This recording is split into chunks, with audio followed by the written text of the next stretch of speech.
আল্লাহ রাব্বুল আলামিনের নির্দেশ, ওয়ারকাউ মা'আর রাকিন, তোমরা রুকুকারীদের সাথে রুকু করো, তোমরা সালাত আদায় করো। বারবার আল্লাহ রাব্বুল আলামিন কোরআনের ভিতরে বলছেন, 82 জায়গায় সালাতের কথা বলছে। কত জায়গায়? কোরআনের ভিতরে 82 জায়গায় শুধু সালাত সালাত সালাত। অথচ মানুষ ঘুমিয়ে থাকে। যেই বলি ভাই সালাতের দিকে দেখছি না তো, ওই মসজিদের দিকে পড়ি, ওই মসজিদের দিকে, বুঝতে পেরেছেন? ওই মসজিদের দিকে পড়ি, ওই মসজিদের দিকে। তোমার বাটফারি আমরা বুঝি না। আমাদের কি তুমি বলো ওই মসজিদের দিকে, ওই মসজিদের দিকে পড়ো। তুমি ফজরের সময় কই থাকো বেটা?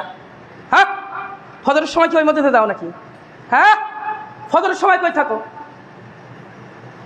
তুমি ফজরের সময় কই থাকো? ওই মসজিদে তো পড়ো। প্রথমে বলেছি ওজোর ছাড়া বাড়িতে সালাত হবে। কথা বলেন সবাই, ওজোর ছাড়া বাড়িতে সালাত হবে? ওজোর কি বুঝেন তো? ওজোর কি বলেন তো সবাই? কোন সমস্যা, এক কথাই বলেন, কোন সমস্যা যদি থাকে তাহলে বাড়িতে সালাত আদায় করতে পারবে। আর যদি কোনো সমস্যা না থাকে, আর ও যদি খামোখা জামাত মিস করে বাড়িতে সালাত আদায় করে, ওর সালাত বাতিল। বলেছেন কে? নবী মুহাম্মদ রাসূলুল্লাহ সাল্লাল্লাহু আলাইহি ওয়াসাল্লাম। বাতিল। কই থাকো? এ শুনেছি, শোনার সাথে সাথে ইমাম সাহেব আমাদেরকে এমন করে বলল। হ্যাঁ, ইমাম সাহেব আমাদেরকে এমন করে বলল, না ভালো লাগছে না, আপনি মুনাফিক। বুঝতে পারেননি? ইমাম সাহেব আমাদেরকে এমন করে বলল, এই কথাটা এভাবে না বলে ওভাবে বলতে পারত, আপনি মুনাফিক। বুঝছেন বিষয়টা? বুঝেছেন কিনা? আরে আল্লাহ রাসূল সাল্লাল্লাহু আলাইহি ওয়াসাল্লাম বলছেন, ওয়ারকাউ মা'আর রাকিন, তোমরা রুকুকারীদের সাথে রুকু করো। রুকুকারীদের সাথে বলতে রুকু করে কারা? জামাতে। রুকুকারীদের সাথে জামাতের সাথে সালাত আদায় করো বলেছেন নবী মুহাম্মদ রাসূলুল্লাহ সাল্লাল্লাহু আলাইহি সাল্লাম। মূল কথা বলেছেন কে? আল্লাহ। আল্লাহ রাসূল সাল্লাল্লাহু আলাইহি সাল্লাম কোনোদিন কোনো কথা তার মুখ থেকে যেটা বের হয়েছে ওটা কোনোদিন তার নিজের কথা নয়, সব কার কথা? আল্লাহর কথা। তা আল্লাহ বলেছেন সরাসরি যে রুকুকারীদের সাথে রুকু করো। নবী বলছেন যে জামাতের সাথে গিয়ে সালাত আদায় করো।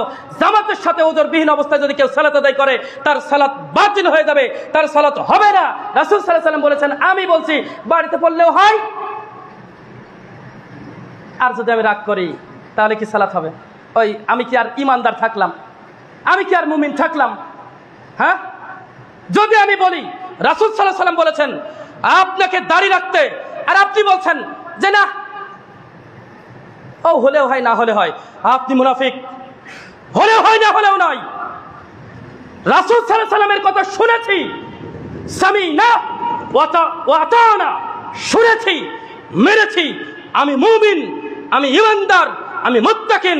শোনার সাথে সাথে আবার আমি যুক্তি খাড়া করতেছি, কত রকম যুক্তি দিয়ে বোঝাচ্ছি আপনি মুমিন নন, আপনি মুমিন নন, আপনি নামধারী মুসলিম, ওই যেমন থাকে ওই তেমন। বোঝেন নাই? শুনলাম মানলাম। বুঝছেন বিষয়টা কি বলেছি? শুনলাম মানলাম। যদি যুক্তি দেয় তাহলে ও মুনাফিক। বোঝেন? যদি যুক্তি খাড়া করে এই বলে যুক্তি খাড়া করে তাহলে মুনাফিক। আর যদি এমনিতেই রাখেনি তাহলে ও খাঁটি মুসলমান।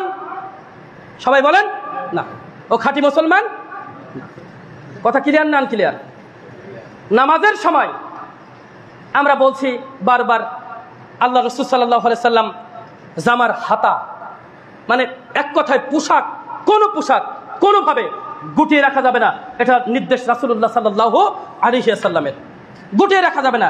আপনি কি করছেন? আপনাকে বারবার বলছি, আপনি পায়ের টাকনুর উপর থেকে প্যান্টটা কেটে নেন। আপনি সালাতের সময় গুটাচ্ছেন আর সালাত হয়ে গেলে আবার ছেড়ে দিচ্ছেন। বোঝেন নাই? আর আপনি যুক্তি এইটা সেটা করে আমাকে বুঝাচ্ছেন, আর একজনকে বুঝাচ্ছেন। বলুন তো দেখি, আমি শুনলাম এবং মানলাম। মুমিনকে শুনলো আর মানলো। মুমিনকে বলেন, সবাই বলেন, যে শুনলো সে, যে শোনার সাথে সাথে মেনে নিল, এই তো মুমিন। যুক্তি খাড়া করছে, বিভিন্ন রকম যুক্তি, তাই না? প্রিয় উপস্থিতি, যুক্তি চলবে না ইসলামে কোনো কি চলবে না? শুনেছি, হাদিস শুনেছি, যেখানে হাদিস শুনেছি সেখানে থেমে না। সালাত নিয়ে আলোচনা করছি, একরকম যুক্তি আসছে। যাকাত নিয়ে আলোচনা করছি, আরেক রকম যুক্তি আসছে, হক নিয়ে আলোচনা করছি আরেক রকম যুক্তি আসছে, পিতামাতা নিয়ে আলোচনা করছি আরেক রকম যুক্তি খাড়া করছে। আরে আমি যে কথাগুলো বলছি, আলেমরা যে কথাগুলো বলছে, এ কথাগুলো কার? সবাই বলেন, এ কথাগুলো কার? আপনি শুনেছেন, ওখানেই থেমে যান। আপনি শুনেছেন, ওখানে কি করবেন? থেমে যাবেন। আপনি যুক্তি খাড়া করবেন মানে আপনি মুসলিম? আপনি মুসলিম? শুনেছেন, ওখানেই থেমে যেতে হবে, তবে তো আপনি মুসলিম। বোঝেন নাই? আর যদি যুক্তি খাড়া করেন, আপনি আর মুসলিম নন, আপনি মুনাফিকে পরিণত হয়ে গিয়েছেন। যুক্তি চলবে না কোনো। কোরআন হাদিস শুনেছি, যেটা আল্লাহ বলেছেন, এটা রাসূল বলেছেন, যদি মনে হয় যে এটা না হতে পারে, এটা সঠিক হয়নি, তখন আপনি কি করবেন? যদি যাচাই বাছাই করার মতো ক্ষমতা থাকে আপনার, হাদিস বুঝার মতো যদি ক্ষমতা থাকে আপনার, তাহলে আপনি ওই হাদিসটা দেখার বলবেন যে আমাকে একটু এই বিষয়টা একটু ক্লিয়ার করেন তো, দেখান তো। আর যদি না হয়, তাহলে আপনার আরও যারা আলেম আছে, বিজ্ঞ আলেম, আলেমদের সাথে তো আজকে সম্পর্ক নেই আমাদের। আলেমদের সাথে সম্পর্ক আছে?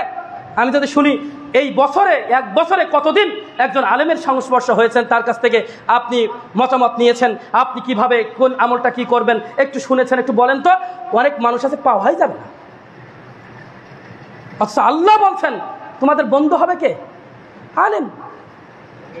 কিন্তু আমাদের বন্ধুকে ক্ষমতাজার আছে, ক্ষমতাজার আছে।